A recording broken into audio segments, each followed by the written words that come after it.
안녕하십니까. 12월 9일 목요일입니다. 오늘은 내 마녀의 날이었죠. 쿼드러블 워칭데이였죠. 옵션 만기라고 이야기하는 부분. 참 오랜만에 옵션 만기 날 외국인들의 선물 매수와 현물 매수를 동반한 상승이 일어났습니다. 자, 국내 주시장에서 선물과 옵션이 동시에 만기를 맞으면서 외국인 투자자의 이 매수 포지션 롤오버, 그러니까 선물 만기 연장이 되느냐 안 되느냐, 또 그 규모가 어느 정도가 될 거냐 하는 부분, 행여나 그동안 매수했었던 부분을 매도 청산을 하게 된다면 시장엔 충격을 줄 수 있는 요인이었었죠. 자, 그런데 올해 마지막이었었던 쿼드러블 워칭데이, 그러니까 선물과 옵션 그리고 개별 종목의 선물과 옵션 만기일이 겹쳐서 내 마녀라고 이야기를 하는데, 이 3월, 6월, 9월, 12월, 그렇게 3개월마다 한 번씩 1년에 4번 찾아오는 부분인데, 여하튼 오늘은 기분 좋게 위로 오른 흐름입니다. 그래서 시장은 어제 김기수 돌직구 타임을 통해서도 여러분들에게 시장이 상승 추세로 전환되는 그런 흐름들에 놓여져 있으니까 쉽게 주식을 매도하시면 안 되고, 그죠? 오히려 시장을 바라보면서 매수 쪽으로 가담하셔야 된다라는 말씀을 많이 드렸습니다. 5개월 동안, 그죠? 5개월 동안 계속해서 하락하는 시장 흐름을 보여줬기 때문에 우리가 이 시장 하락에 익숙해져 있다 보면 그 추세가 돌아가는 상승 흐름으로 전개될 때 빨리 적응하지 못하고, 이제 지겨워서 반등하고 다시 떨어지고 반등하고 다시 떨어지면 그런 시장 흐름에 길들여졌기 때문에 그 마인드를 바꾸는 것이 쉽지 않거든요. 그래서 그것을 빨리 바꿀 필요가 있는 상황, 그런 흐름 부분들이 진행됐다라고 보시면 됩니다. 자, 오늘 아침에도 우리 회원님들께도 말씀드렸었던 내용 중에 하나가 오늘 외국인들의 이 롤오버 규모가 중요하다. 그죠? 그런 이야기를 말씀을 드렸었는데, 그 내용이 뭐였었냐면, 이게 아침마다 올리는 시황 부분에 있어서 해외 시장의 뉴스, 그리고 주요한 섹터 움직임, 이런 부분들이었는데, 이 부분 속에서 오늘 외국인들의 선물 대규모 매수 롤오버가 나타날 경우 향후 지수 상승은 좀 더 긍정적으로 나타날 가능성이 높다라는 이야기를 했었습니다. 12월 말에 배당락이 있기 때문에 배당을 노린 차익 거래가 활발하게 이루어지는 경향, 이런 부분들을 통해서 매수 쪽 부분이 강하게 전개될 가능성이 높다라는 부분을 아침에 말씀을 드렸었는데, 지금 외국인의 현물 순매수를 지속하고 있는 상황에서 지난 9월과 같은 대규모 매수 롤오버를 관찰할 경우 내년 초까지 지수 베팅 의도로 읽을 수 있다는 판단이기 때문이죠.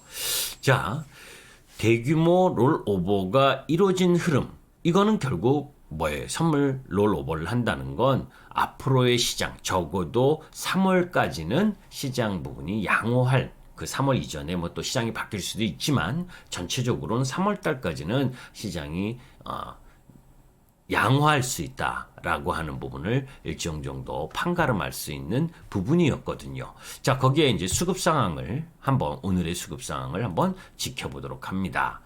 자, 오늘 시장 흐름 부분으로 보게 되면 수급적 측면에서 외인들의 현물 거래소에서 3,260억, 기관이 6,300억을 매수하면서 진행됐고, 다만 이제 기타 법인이 4,500억 정도 매도한 부분, 요거는 이제 이 따로 잡히는 부분이거든요.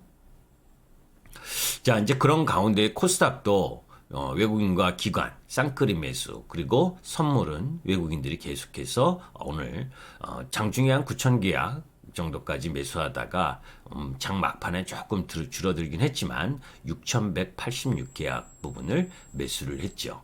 자, 이런 흐름들 속에서 코스피 지수 지난번 말씀드린 것처럼 오미크론발 이 장대 음봉, 그죠? 거기에 이제 우리 시장에 저점을 만들고 그러면서 어제 갭상승한 이후 음봉을 잡아먹는 양봉을 발생시키면서 이제 상승 추세로 전환하는 흐름을 보여줬다. 이제 마지막 남은 부분이 3120포인트 정도에 놓여져 있는 이 장기 이평선 120일 이평선을 이제 돌파하느냐. 여기까지 이제 일정 정도 이 시장 반등 흐름을 전개될 가능성이 높죠. 그것이 이제 월봉으로 보게 되면 5개월 연속 음봉 속에서 상승 흐름을 가지고 올 수 있는 위치. 이 위치가 결국 3,100포인트, 120포인트 요 사이 라인이거든요. 그러니까 그 흐름 부분으로 갈 수 있는 부분을 가져왔다라고 보시면 됩니다.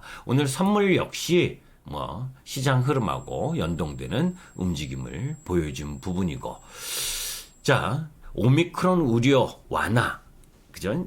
전파력은 높지만 치사율은 낮은 부분, 이런 부분들이 전체적인 시장에 긍정적인 요인으로 작용을 했고, 그런 가운데에서 외국인들이 선물 대규모 롤 오버를 이어간 부분, 이러한 부분들을 살펴보게 되면 우리 시장의 긍정적인 흐름 부분을 가져올 수 있는 요소였다라고 보시면 됩니다. 그래서 코스피 지수가 0.9%, 그리고 코스닥이 1.67% 상승하는 흐름을 보여줬죠. 오늘 시장의 특성으로 보게 되면 미국 시장에서 보잉이나 또 이 여행, 항공, 카지노 이런 쪽 부분들이 상승한 부분이 우리 시장 장 초반 부분에 있어서는 이 리오프닝 관련주 이런 쪽 부분에 상승 흐름을 보여줬죠. 그래서 하나투어라든지 아시아나 항공, 강원랜드 이런 부분들이 반등하는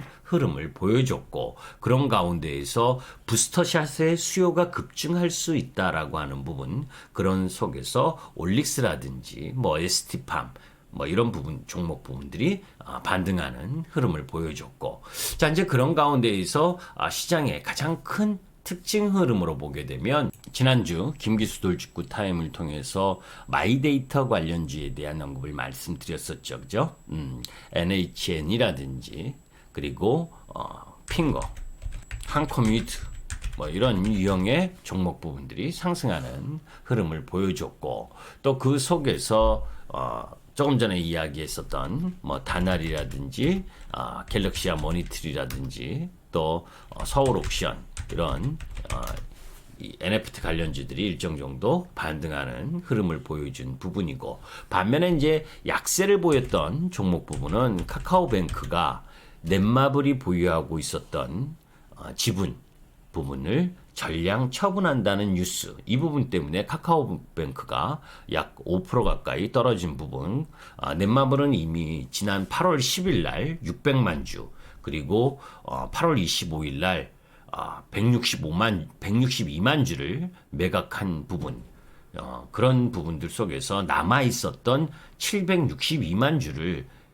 5,134억 원에 전량 처분할 예정이라고 공시를 한 부분인데, 평가 차익이 한 1조 정도 평가 차익을 벗달이죠.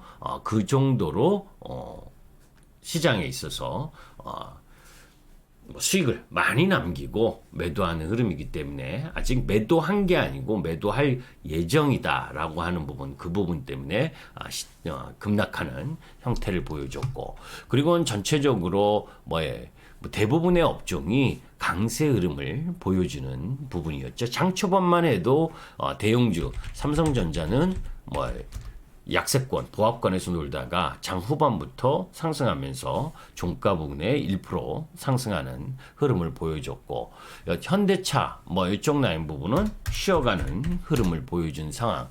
반면에 이제 아까 말씀드렸었던 NFT 관련주하고 그다음 넥스트, 자이언트 스텝 이쪽 이 메타버스와 관련된 종목들도 반등하는 형태를 보여준 상황. 그래서 전체적인 흐름 속에서 살펴보게 되면 오늘 뭐 LIG 넥스원이라든지 우주항공과 관련된 부분도 세게 상승하는 흐름을 보여줬죠. LIG 넥스원, 하나 에어로스페이스, 하나 시스템 할 거 없이 거기에 이제 인텔리안테크도 강한 상승을 흐름을 보이면서 인텔리안테크 같은 경우에는 최근 한 3달 동안에 놓여져 있었던 거의 뭐 한 4달 동안에 놓여져 있었던 이 박스권 상단을 돌파하면서 최고점이었었던 93,000원 요 라인 부분을 돌파하기 일보 직전이죠. 그죠? 뭐 인텔리안테크와 관련된 부분에 있어서는 3분기 실적도 뭐 양호했고 그런 가운데에서 4분기 중장기 성장성 이런 부분도 우리가 관심 있게 봐야 될 부분이고 뭐 이 초기 선점한 LEO 위성통신용 안테나 고성장이 지속된 것이다 라고 하는 부분 그리고 향후 비행기 등 모빌리티 안테나 수요 증가 등을 고려해서 볼 때 이제 성장기 초입에 있는 부분이다. 그래서 예전에도 한번 여러분들께 인텔리안테크에 대한 설명을 말씀드렸었던 적이 있습니다. 자, 이제 이러한 지수 상승 부분에 있어서 이제 지수의 업종 지수 차트를 아까 이제 월봉, 일봉을 보셨는데 분봉으로 보면 오늘 종가 부분에 이제 동시효과 들어가 가지고 이렇게 종가 매수세가 확 붙은 걸 보시겠죠. 그죠? 3,018포인트 뭐 요 부분에서 동시효과를 들어갔는데 한 10포인트 정도를 대형주 쪽에 매수세가 몰리면서 이렇게 급등을 시켜놨기 때문에 내일은 뭐 소폭 뭐 약세 출발할 수도 있어요. 한 10포인트, 15포인트 내외에 빠져서 시작할 수 있는 부분이고 또 단기적으로 보게 되면 추세 흐름 부분에 있어서 오랜 하락 부분을 돌파하고 상승 흐름으로 가서 3050포인트라는 이 저점 라인 부분을 돌파하느냐 아니면 조금 쉬었다가 다음 주에 돌아 나아가느냐 하는 부분에 놓여져 있는 모습이긴 해도 자, 이제 주봉 보시면 되죠. 주봉에서 이 3,000 주봉 부분에 3060포인트 그죠? 요거를 돌아 나아가게 되면 추세가 우상향하는 흐름으로 가잖아요. 그죠? 그 근거에 대해서는 이미 김기수 돌직구 타임을 통해서 여러 번 말씀을 드렸고 여하튼 전체적으로 오늘 내 마녀의 날, 옵션 만기인 날, 쿼드러블 워칭 데이인 날 오랜만에 상승 흐름을 보여준 시장. 오늘 장중에 이제 중국의 물가지표들이 발표가 됐죠. 생산자 물가지표와 소비자 물가지표. 뭐 이번 달까지는 뭐 조금 상승 흐름이 나온다라는 이야기를 했었는데 발표 흐름들을 보니까 크게 나쁠 것이 없는 모습이었다. 라고 보시면 됩니다. 그래서 전체적인 부분에 그 부분보다는 이제 미국의 생산자 물가지수나 소비자 물가지수 그리고 다음 주 FOMC 회의 뭐 이런 부분들이 놓여져 있는데 그 부분의 영향 부분은 우리 시장에 미치는 영향 제한적이다라고 보시면 되고 이제 내일 부분에 있어서는 코스피 200과 코스닥 150, KRX 300 정기 변경과 관련된 종목 부분에서의 수급 흐름들 이미 영상으로 올려드렸었던 내용들 한번 참고하셨으면 좋겠습니다. 김기수 주식 더스토리의 김기수였습니다. 감사합니다.